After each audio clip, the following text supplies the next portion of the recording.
a good friend of mine, my former editor at Time Magazine, is now the top nonfiction editor at Simon and Schuster, and she had come to me with various ideas over the years for books, and none of them felt right. And so we're coming into the fall of 2016, shortly after Nancy Reagan died. And she said, "We're looking for a big biography of Nancy Reagan. What do you think?" And I had always found her sort of, I didn't know much about her, but I found her kind of fascinating. And I also am such a shrewd political analyst that I thought, Hillary Clinton's going to be a pretty boring, conventional president.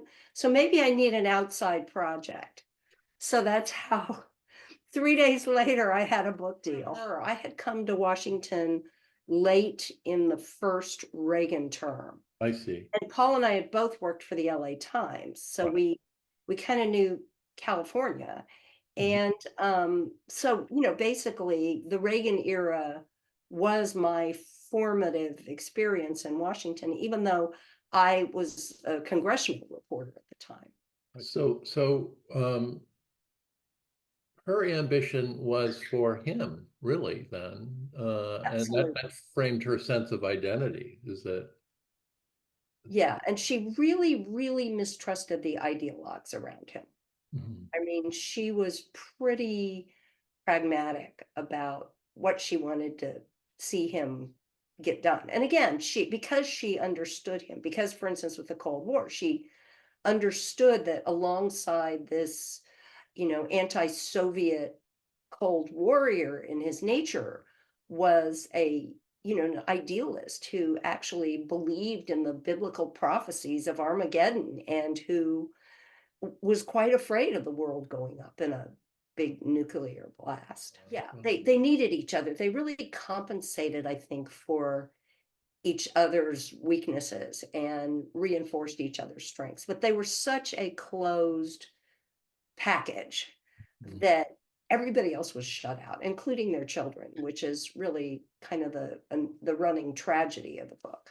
Yeah, and he was again a very religious, biblically oriented person. So he truly believed that, and wrote in his diary, if God spared him, it was for a purpose, and that gave him a kind of a peace.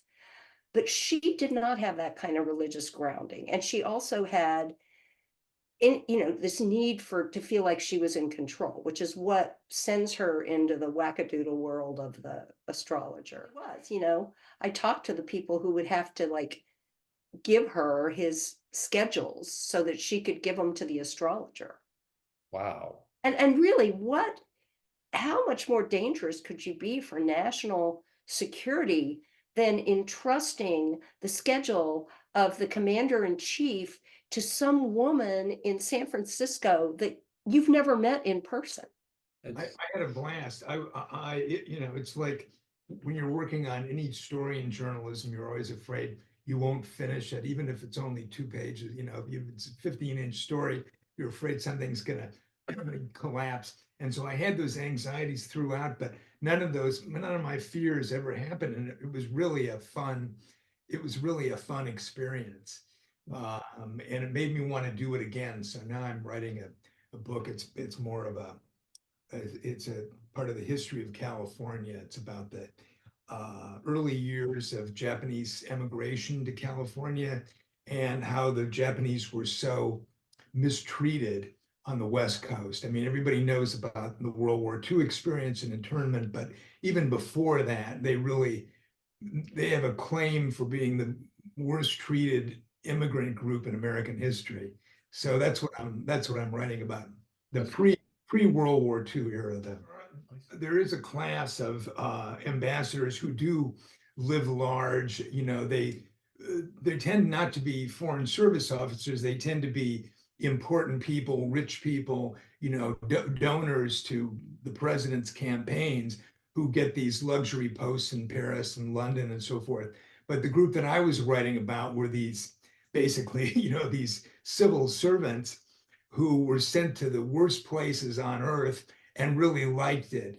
They wanted to get down and dirty and were always yearning for another tough assignment after they finished won. And, Ryan Crocker was in charge in Afghanistan twice. I mean, these people couldn't get enough. Now we're involved in the Gaza war, of course, but you know, Biden and Trump and Obama were all trying to reduce our involvement in the Middle East, but you can't, that's hard to do. The Middle East will come after you. And, Biden has been kind of lucky that there hasn't been another terrorist attack, because there certainly are a lot of people who don't like the US out there. So, people like these four I wrote about, they're going to be needed again, whether we like it or not. I had my most recent column was in the paper New Year's, is this who we really are?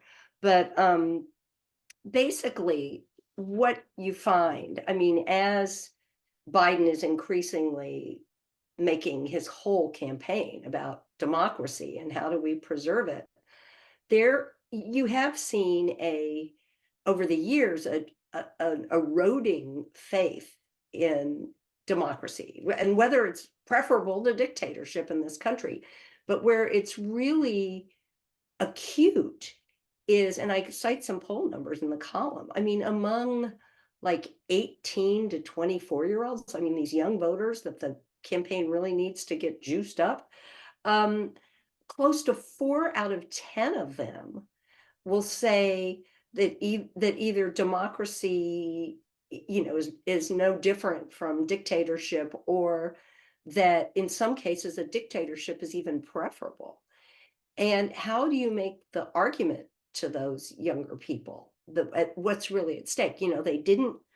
They're way too young to have known that we went to war against the Nazis. They didn't grow up in the Cold War. All they have seen in their lifetimes is a dysfunctional government that cannot deliver on anything they care about.